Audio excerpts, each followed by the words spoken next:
Bonjour tout le monde, ça fait longtemps que j'ai pas posté une petite vidéo de promenade de chien. Je crois que ça doit dater d'un mois, quand je vous ai raconté mon périple du retour de vacances. J'avais l'intention de poster des nouvelles. Et puis le commentaire d'une personne abonnée à la chaîne YouTube m'a boosté un petit peu pour accélérer le mouvement. Entre-temps, il s'est passé quelque chose, car j'ai vécu un truc que j'avais jamais vécu dans ma vie.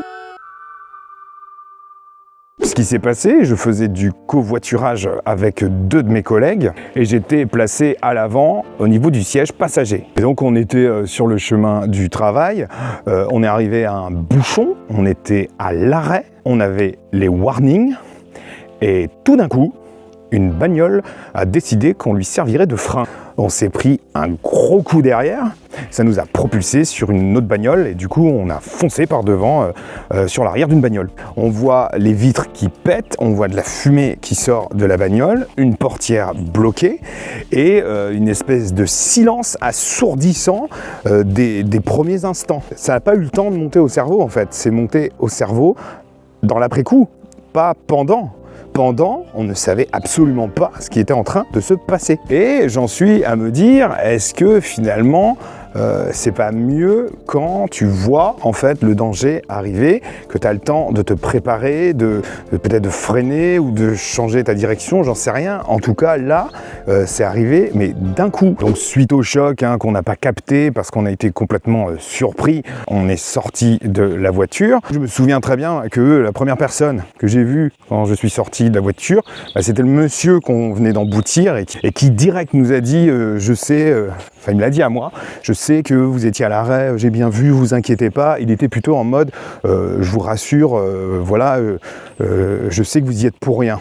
Derrière nous, l'autre voiture, il y avait deux femmes, alors une qui était complètement en panique et l'autre qui était sidérée. Impossible de communiquer avec elle. Alors l'autre, il y en a une qui était complètement en stress, hurlait et tout, en panique au téléphone, et puis l'autre complètement sidéré, je ne leur ai absolument pas parlé. C'est des rencontres comme ça qui se font, pour le coup, on a partagé un moment ensemble, pourtant voilà, on n'a pas communiqué en fait. Là-dedans, on a partagé un silence peut-être et une distance qui fait qu'on est fondamentalement prisonnier dans son soi à ce moment-là. Donc en fait, moi j'ai l'impression qu'ils n'ont pas freiné. Alors moi ils ont été surpris en fait par un bouchon qui apparaît et qu'a priori la vitesse était, je crois que c'était 50 km/h qui nous ont foncé dedans, qui a été estimé d'après un témoin en fait qui s'est arrêté aussi et puis qui nous a accompagnés pendant tout. Et puis nous on a été pris en charge par les pompiers parce que moi j'avais un petit peu des petites douleurs un peu à la tête, j'ai encore un petit peu mal au cou et un petit peu aussi à la jambe. Mes collègues ont dû subir des examens complémentaires à l'hôpital, pas de souci, c'était rien de grave. Et puis moi je me suis retrouvé comme un couillon parce que finalement les pompiers me disaient que visiblement j'étais plutôt en bon état et donc du coup les gendarmes très sympathiquement m'ont gentiment raccompagné jusqu'à la fac. Et donc finalement c'était une bonne stratégie parce que ça me permettait un peu de sortir je dirais de ce contexte là en fait, de passer à autre chose, peut-être porté encore par une forme d'adrénaline en fait, ce qui fait que je conscientisais pas forcément ce qui s'était passé. Et donc je me suis posé à mon bureau et puis en fait en enlevant mon ordinateur de sa pochette, je constate qu'il était explosé. Évidemment, il y a beaucoup de choses qui sont revenues, que j'avais occultées durant l'impact, etc. Et puis, on commençait un peu à m'angoisser. En fait, il y a eu une espèce de blackout qui est très perturbant. Et en même temps, j'ai envie de dire, peut-être que tant mieux. Peut-être que le cerveau, justement, dans le cas d'un choc traumatique, il fait son taf aussi, pour nous permettre en tout cas d'occulter ce qu'il y a à occulter. C'est sans doute un mécanisme de survie, je suppose, avec une décharge un peu d'adrénaline et de cortisol en fait, qui fait que ça vient nous anesthésier pour nous protéger. Mais donc au fur et à mesure, il y a des petites choses qui me reviennent. Et puis du coup, entre-temps, une douleur à la jambe, mais qui n'est pas en lien avec ma sciatique, ma cruralgie, puisque ça se situe au niveau du tibia. Mon PC dans sa pochette, il était quand même à mes pieds en fait, posé à mes pieds, donc au niveau du bas de mes jambes. Probablement le PC a été secoué, s'est pris un choc et c'est probablement l'impact sur mes jambes qui l'a explosé à l'intérieur en fait. Je vois que ça comme explication. Donc je fais ma journée normale et puis finalement une collègue me propose gentiment de me ramener chez moi. En fait, j'ai constaté que j'étais vraiment pas à l'aise dans la voiture à la place du passager, que j'avais tendance un peu à stresser, à être en hypervigilance, à regarder si les voitures ralentissaient bien derrière. Et je suis rentré chez moi à me poser et j'ai dormi comme un bébé jusqu'au lendemain. Et le lendemain, je suis reparti au boulot avec ma propre voiture. Je suis parti assez tôt parce que j'ai pas envie de me taper des bouchons, parce que qui dit bouchon risque de se faire foncer dessus. Puis finalement, alors, autant le matin ça a été, autant le soir, non, j'en avais plein. J'étais pas bien, je mettais mes warnings en permanence, je roulais comme un papy. Et puis à un moment donné, il y a une moto en fait qui est passée juste à côté de moi et qui a accéléré là. Vous savez, qui fait son bruit de moto. Ça m'a balancé une espèce de stupeur que je contrôle pas, et puis que le corps, en fait, il met en place en fait toutes ses défenses pour nous tenir en alerte en fait. Et le truc, c'est que c'est une hypervigilance que j'aime pas du tout là, et qu'il va falloir que ça s'estompe. Et ça, ce sera le cas. Je crois que ce qui m'a le plus perturbé, ou ce qui me perturbe encore un petit peu, c'est le fait que j'ai entendu ma collègue crier en fait. Je sais pas si c'était la peur de la douleur ou enfin je sais pas. Toujours est-il que suite à ça, après le choc, une fois qu'on ne bougeait plus, je suis resté bloqué dans mon siège. Je regardais le vide et elle était à l'arrière. Elle s'était prise en premier le choc et je ne pouvais pas regarder en fait. Dans ce silence, c'était incapable en fait, incapable. Et donc je lui ai demandé en fait si elle allait bien. Et me répond que tout va bien et tout ça. Donc finalement rassuré, mais je reste bloqué en fait sur cette succession de cris qui me reviennent en tête parce que ça vient pour le coup ça vient du cœur, enfin ça vient d'ailleurs en fait, c'est quelque chose qui est très primitif, hein. C'est de l'émotion pure, très brute je dirais.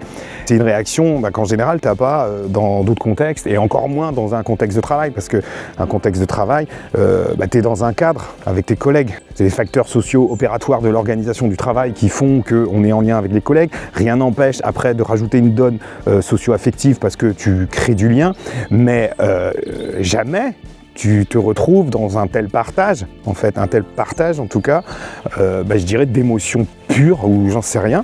Et c'est ça, en fait, qui me perturbe, c'est qu'à ce moment-là, parfois, les étiquettes et puis toutes les couches qu'on a, hein, nos couches sociales et tous nos rôles, etc., ils partent...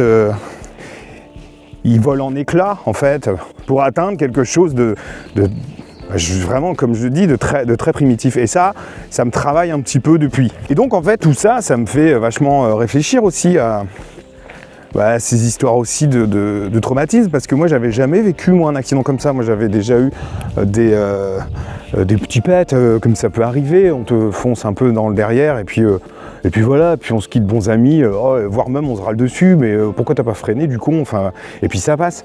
Et là, c'était pas du tout la même dimension. Et encore, je sais que voilà, enfin, on a été chanceux, que finalement on s'en sort très bien, et que parfois c'est largement pire, donc je vois pas pourquoi j'en serais là à m'en plaindre. Vu que j'étais passager, c'était pas non plus ma voiture, donc finalement je me retrouve pas en plus de ça à me taper des démarches d'assurance, d'experts, de gendarmes, etc. et de constats, vous voyez bien. Donc finalement dans cette histoire, je m'en sors plutôt pas mal. Mais je témoigne juste d'une situation que j'ai jamais connue, que j'ai jamais vécue, et qu'on m'a pas prévenu que ce jour-là, je vivrais ce genre de situation. Donc je vous rassure, plus de peur que de mal, hein, vous voyez bien, je suis en train de discuter avec vous. Mais pour vous donner une petite indication de ce que cela a pu être, je vais vous montrer des photos de la bagnole. Donc je mets un petit trigger warning là, pour vous prévenir que si vous n'avez pas envie de voir les photos d'une bagnole défoncée, ne regardez pas, fermez les yeux. Donc à mon top, vous êtes libre de fermer les yeux. 3, 2, 1, top.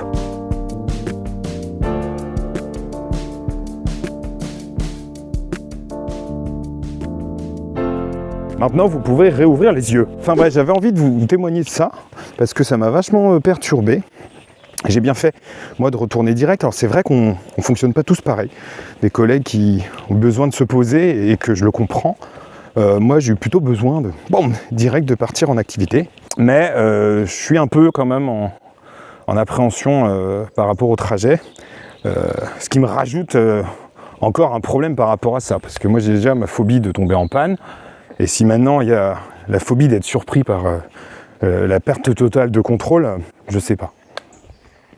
Mais voilà, donc ça me permet en tout cas de me sentir d'autant plus empathique maintenant vis-à-vis aussi de gens qui vivent comme ça des drames sur la route. Alors, toujours en espérant que ce soit le moins dramatique, d'ailleurs possible.